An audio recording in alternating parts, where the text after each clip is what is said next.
Hi guys, so in today's video I'm going to talk about how I went from a recreational poker player to a full-time poker pro who's earning most of my income playing the game of poker.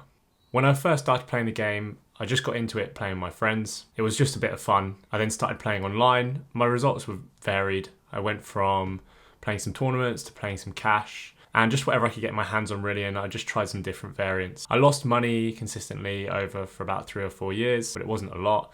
And I was just a slightly losing player. Now, at the time of playing the game, there were lots of people coming up on Twitch. That was the main place where I found inspiration for learning the game. I really found a niche in like watching these players, and in time grew as a player and started to understand the ways in which you can make money playing the game. Once I decided to turn pro, however, I really focused on the game. I was really disciplined in my decisions, and that was a big turning point for me. Once I decided that I wanted to go full time, I had to be honest with myself about the decisions that I made, and I was way more critical. And I think that was the point where I started winning at the game, when I was starting to be way more focused on each decision. Proving my knowledge in the game was huge. I learned in various different ways. However, I think, again, one of the biggest things for me was just learning through Twitch. Watching people that I considered to be way better than me, but not only better than me at the game, but people who I felt like I could resonate with, and their thought process made sense to me and I could understand. There are lots of different ways to skin a cat, as they say, in the game of poker, and I feel like you can come to good decisions in a few different ways at the game, and finding somebody who can explain it to you in a way that makes sense is super important. Now, for me, as a coach now, as somebody who's been winning at the game for almost 3 years, teaching the game also helps me improve. When I have to think about spots and why we do things, maybe things that I do intuitively, and trying to explain them to other people, that also makes me think deeper about the game and why we do certain actions, what things mean, and where they might lean opponents. For my students, it's really important that I can resonate with them and help them understand the game in terms of a way that is simple.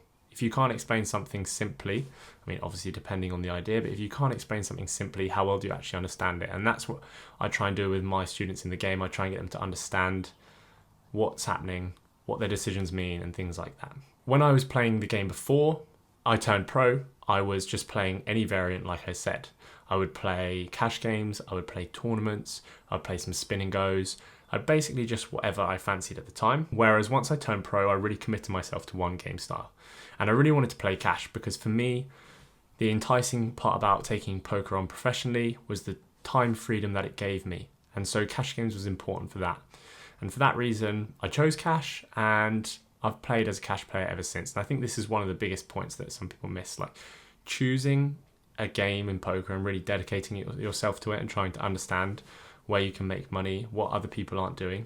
That's a really good way to build up a bankroll and start to make money professionally. The other thing is, in poker, is I'm a free agent, and people get very attached to poker sites. So when you're playing the game of poker, you obviously have different sites that you can play on. It's important that you make the most of that, because these sites are competing in a market to get customers, and so they offer additional rewards for players to play on the site. And so for me, as a professional poker player, it's important that I choose the one with the best offerings for me personally, and that can vary person to person if you're in different countries. So I recommend trying different sites, seeing what's available to you in your country, and seeing which site offers the best games, how often they run, the rake back that you might get, and so on. There are lots of different reasons that you can go for this. But essentially, it should be the game that offers you the most flexibility with the highest return after you've paid rake and got your rake back. Additionally to that, in terms of playing the game, it's super important that you're playing under the correct bankroll management. When I was playing recreationally, I would just put on money that I had spare and I would lose it, and I didn't really think much of it. However, once I turned professional, it was really important for me to be considerate about the stakes I was playing comparatively to how much money I had available. I had a previous business before, and so once I turned pro, I had some money to invest. But it was important for me to start with a lower stake. So I started at 50 NL when I first started playing the game, and I was just trying to build up my bankroll from that point and make sure I was winning. I quickly moved to 100, and I played at 100 for 4 to 5 months, maybe 6, before I moved up to 200 now. And then 200 to 500 is kind of where I've been sat for the last 2 years or so. I think moving past this point becomes really tough. Now, additionally to bankroll management, it's important that we are riding variance well. And what I mean by this is any month you could not make money, you could lose money. That can be really scary as a professional player if you haven't got the money backed up and saved in order for you to continue playing 2, 3, 4 months at a time without winning any money or even losing money. You're going to become unstuck really quickly because variance will catch up to you depending on your win rate. These can be hard times for a poker player, and it's really emotionally challenging as well as financially in those situations. So for me as a professional, it was really important that, and I learned this early on, diversifying my income. So even though poker was still my main income, it was important that I had other avenues of revenue which could keep coming in consistently every month. And I think that's really important as somebody who's trying to go professional in poker.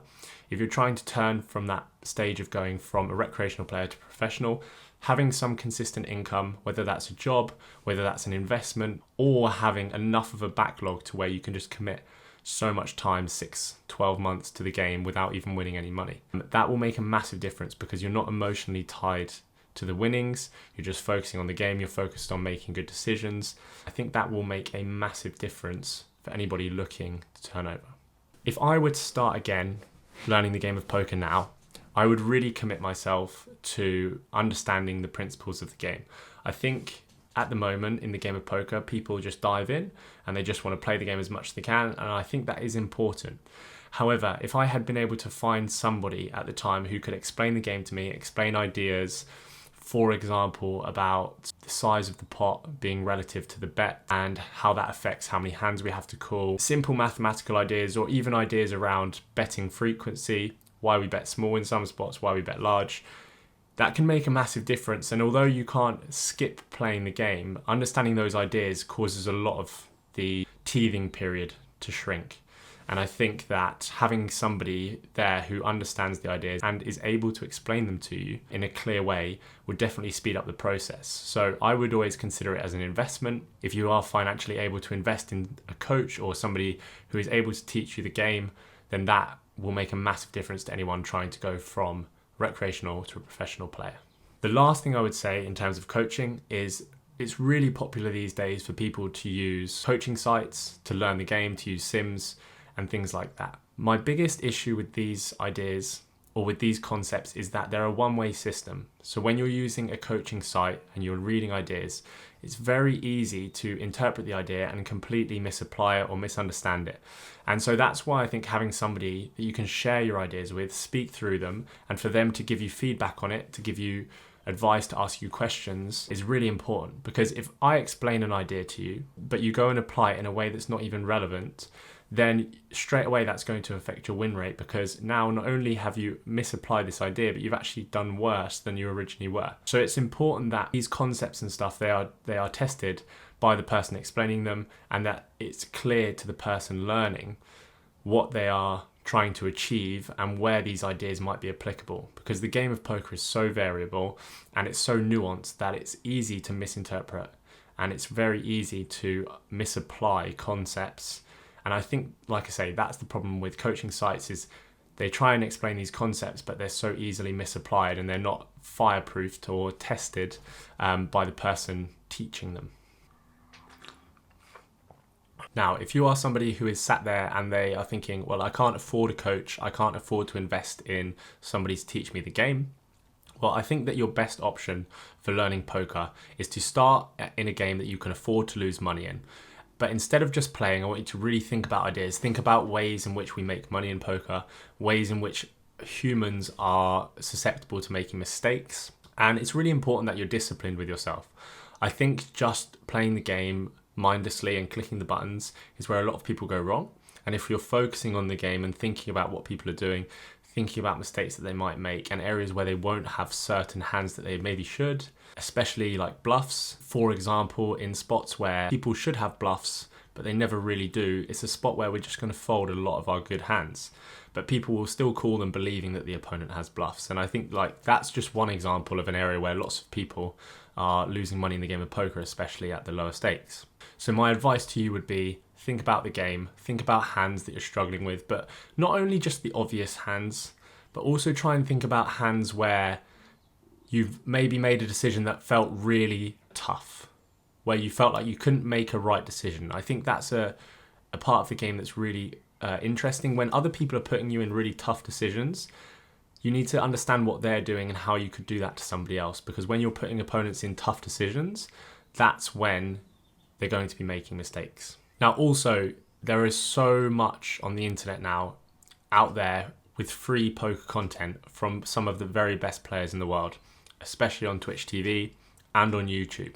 These are great spaces for you to learn the game. Again, watching these streams, try not to have them on in the background. Look at what the streamer is doing, they're saying about the game. Can you understand the concepts? And really see if you can apply that to your own game. Now, not everything that they do is going to be applicable, and there are some times, especially if they're playing higher stakes, where they'll be doing something which you should maybe never do at the lower stakes, because it just won't be applicable there. However, you can still try and understand the concepts. They're often explaining their ideas, and there are so many great streams out there of winning players trying to teach people what they're doing. And I think that, for me, was one of my biggest assets. Was I was just watching these streams, soaking it in, and that is a great space for people who haven't got money to invest to watch players that they could learn from. Now, my last bit of advice is going to be, when you decide that you want to take poker more seriously, you've committed to being honest with the game, making good decisions, you've committed to learning the game and thinking about it. Now try and pick a space in the game which you want to commit yourself to, whether that's tournaments, whether that's cash games, whether that's spin and goes. I personally believe that they are all profitable if you are a good enough player, and I think that just committing yourself to one of them and putting your energy into that one space will make such a difference.